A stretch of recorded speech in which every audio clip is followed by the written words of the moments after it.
Uganda ly'eggwanga erisinga okubudamya abanoonyi b'obubuddamu ku lukalu lwa Africa ng'okusinziira ku ofiisi ya Ssabaminisita, omwezi ogwokutaano ogwaggweerako yali eweza abanoonyi b'obubuddamu abawera akakadde kamu n'emitwalo 800. Kyokka omuwendo guno gusuubirwa okuba nga gweyongedde okulinnya kubanga kumpi buli lukya eriyo abanoonyi b'obubuddamu abayingira mu ggwanga.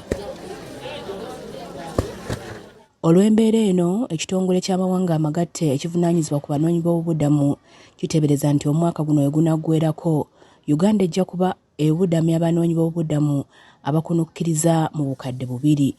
Ku bano, abaana bakola ebitundu 5 ku buli 100. Gavumenti n'ekitongole kino bali mu bweraliikirivu ku ngeri gye bagenda okulabirira abantu bano kubanga obuyambi bweyongedde okwesala.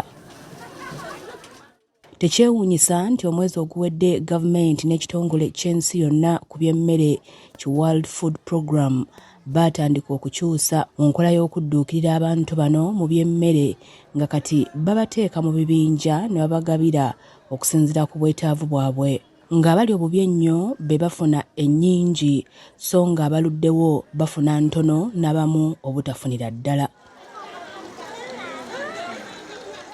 Charles Levy Wani munoonyi wa obuddamu okuva mu ggwanga lya South Sudan era nga mu ggwanga yaakamalamu emyaka egiwera 9. Ono awangaalira mu nkambi ya Bidibidi esangibwa mu disitulikiti y'e Yumbe y'omu ku abo abatakyafuna mmere kubanga okusinziira ku nkola y'okugaba emmere empya tali mu bwetaavu ng'abalala abaakajja mu ggwanga. I and my brother have a hope that with the time things are going to be tough, like maybe they're going to end giving us a ratio, maybe they are not going to give us any other support. That's why we have to open the business, and we also open the business to help pay our siblings. By the time when I was in school, it was this same business that helped pay my school fees, and right now it's my siblings and my brother's younger children now. They are the ones now benefiting from the business in the side of education. Akaduuka kano Wani ne baganda be mu kiseera kino mwe bajja ekyokulya.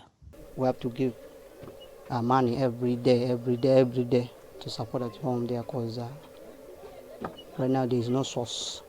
Yeah, there's problem with source and food also. Yadde nga tannakawandiisa aliko ensimbi entonotono zaawaayo ng'omusolo eri aba disitulikiti y'e Yumbe.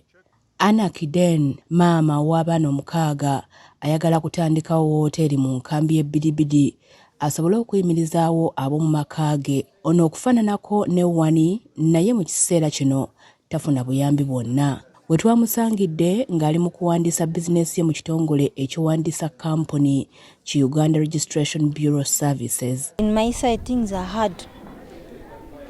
I'm surviving with the garden and some small business. We are cooking this mandazi, food small, not much, because most of students, they don't eat also food much.